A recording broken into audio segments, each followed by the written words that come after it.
during last night's festivities, Donald Trump, immediately after Bernie Sanders stopped talking, he started calling him a sellout, and he's betrayed the movement. Don't put up this tweet just yet, but the tweet said, Bernie Sanders totally sold out to crooked Hillary Clinton, again, the crooked, all of that work, energy, and money, and nothing to show for it. Waste of time. And people began responding to that. And so I just responded, I quote retweeted you can go straight to hell, and that did okay, like 300 retweets or something like that. Bernie Sanders responded, when I got this earlier today, it had 112,000 retweets and 172,000 likes. Oh my God, I've never seen that. 172,000. Just never tweet. So you can put it up now. Yeah. And that was a long time ago that I took that picture. And so I love that because there's nothing in the world more disingenuous than the appeals Donald Trump is making to angry Bernie Sanders supporters. Mm-hmm. Donald Trump has nothing for you except perhaps bad feelings, bad mojo. He doesn't want you. He doesn't like you. He's not going to give you what you want. You think maybe he's an outsider too. He's gonna help to reform the system. He gave a speech that lasted 7 hours last Thursday. Didn't mention reforming the system ever. He's got nothing for you, and so I like that Bernie Sanders isn't having any of it. So I looked at that and I thought, you know what? Trump is looking at it from his perspective, as everyone always does. He was at first trying to reach out to Bernie Sanders and say like, oh, the system was rigged. Bernie Sanders told you it was rigged, right?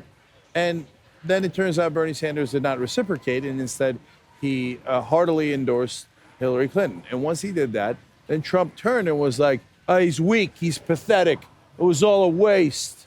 Now, wait a minute, that's separated by 2 or 3 days about how you thought he was the victim of injustice and you had his back, so all of a sudden he's weak, pathetic. Right? You know why? Because in his mind, he thought Sanders might do a deal with him. Because for him, there is no morality, there are no principles, there's only deals. So he was offering a deal to Bernie Sanders. I disagree. And totally. when he didn't take the deal, he's like, oh yeah, if there's no deal, you're weak, you're pathetic. You're pathetic, Sanders. I think the only reason he put up those first tweets was so that he could then send the tweets last night calling him a sellout and be able to say, well, look, I was reaching out to him. That's too thought out, Johnny. Yep. No. Now you're doing projection. He sent the tweets out like yesterday. We knew that Bernie Sanders was going to speak in favor of Hillary Clinton for weeks now. Donald Trump obviously knows that. No, he didn't know that. Because he would consider betraying the person he was supposed to back for all the way to the I don't last doubt minute. that he would. So he thinks, that Bernie Sanders is going to think like I do. He might betray her at any moment. And he tried making a deal with John Kasich. He's always trying to make deals. This is setting the deal up. That's what he does. Yeah. Great deal. He's a great deal maker. He's terrific. And that's the best deals. The best He's deal. winning with his deals. Fabulous deals. And These if are you're fabulous wondering deals. why he keeps changing all of his policy positions, that's because he's in search of a deal. And when he does, so for example, he'll come in and he said this earlier in one of the debates and earlier in the primaries. He said, look, you go in with a position and then you see what happens. And then depending on the reaction that you get, then you change your position. And then you negotiate and then you negotiate until you got a deal. Yeah. And so that's what he's doing on a macro level with his campaign.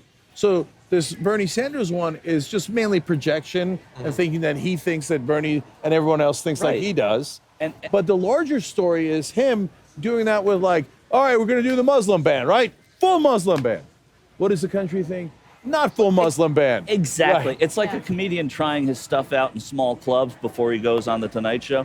That's exactly what I saw Trump speak about 20 times this campaign season. And sometimes he'll say something, right? And by accident, and it'll get a big laugh. He'll say, you like that because I'm right. And you can see that it's sort of like something goes on in his head.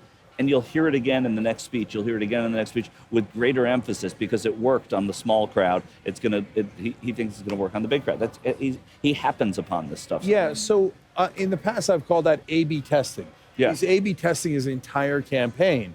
But there's another element to it. That's what all he knows from negotiations. Well, let me try this negotiation tactic, and if it doesn't work, I'll switch it. Because there's nothing that I'm wedded to other than the negotiation itself. So in this case, he's not, like, if you're trying to figure out if he's really conservative, really liberal, what's he going to do in office? He doesn't even know yet because that negotiation hasn't happened yet.